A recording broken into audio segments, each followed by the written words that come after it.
नमस्कार फ्रेंड, मी आज बनवणार आहे सोयाबीन कबाब पुलाव। हे बघा कबाब किती छान झालेत। चला तर आपण बनवूया सोयाबीन कबाब पुलाव। पहिल्यांदा मी हिरवं वाटण बनवून घेते। मिरची, लसूण आणि आलं आणि कोथिंबीर याचं हिरवं वाटण करून घेते। हे सोयाबीन मी 15 मिनिट पाण्यात भिजवून घेतलेत आणि त्यातलं पाणी पूर्ण काढून घेतलं।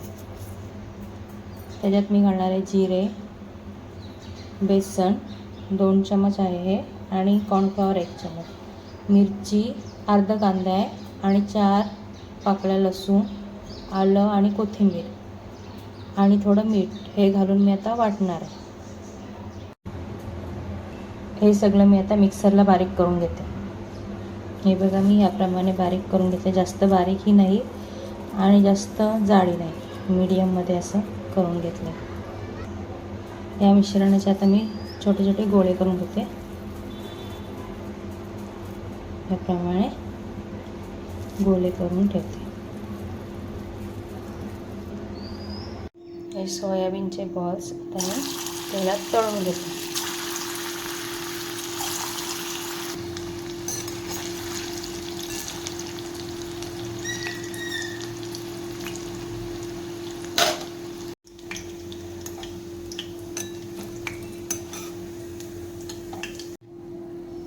फोडणीसाठी मी थोडं तेल घेते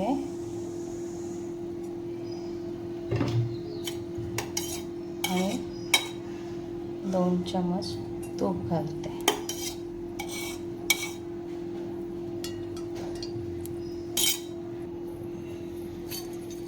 एक खडे मसाले घालते मी,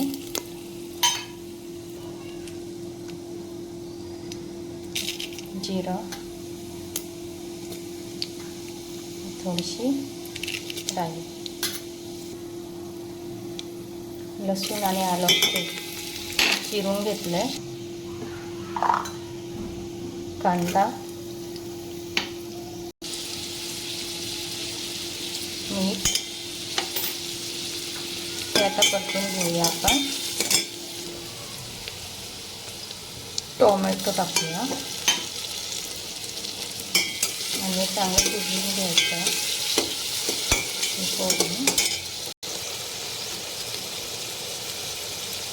हिंग घालते थोडा,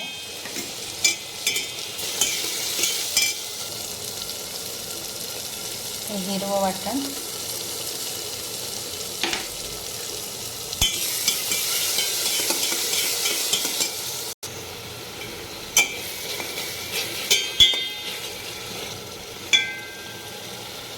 हे शिजून झालं की त्याच्यात आपण मसाले घालूया।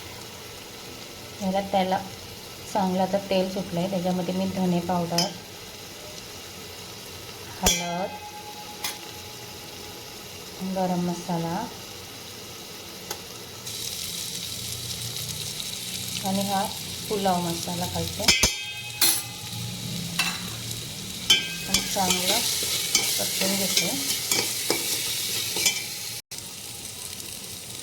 ह्याच्यामध्ये मी आता मटर घालते, फ्रोझन मटर आहे।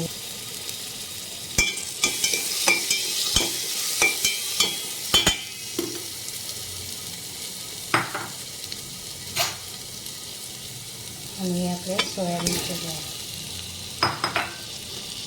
हे चांगलं एकजीव करून घेऊ। मसाल्याला चांगलं तेल सुटलं आहे। आता मी याच्यामध्ये गरम पाणी घालते।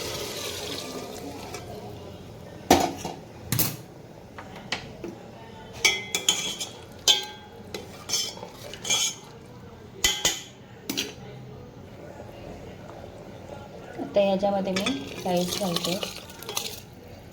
हा कोलमचा राईस आहे, वाडा कोलम।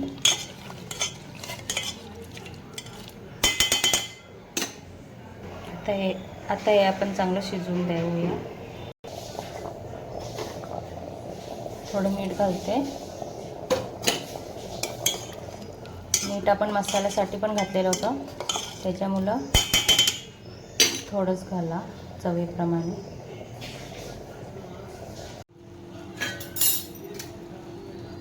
पुलाव झालेला आहे आपला.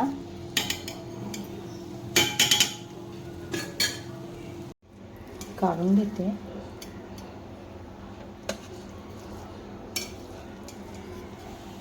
गरम आहे खूप.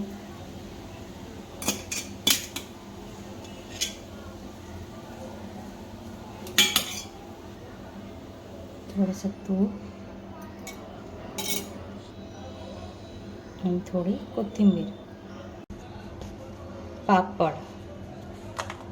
रेडी आहे आपला पुलाव.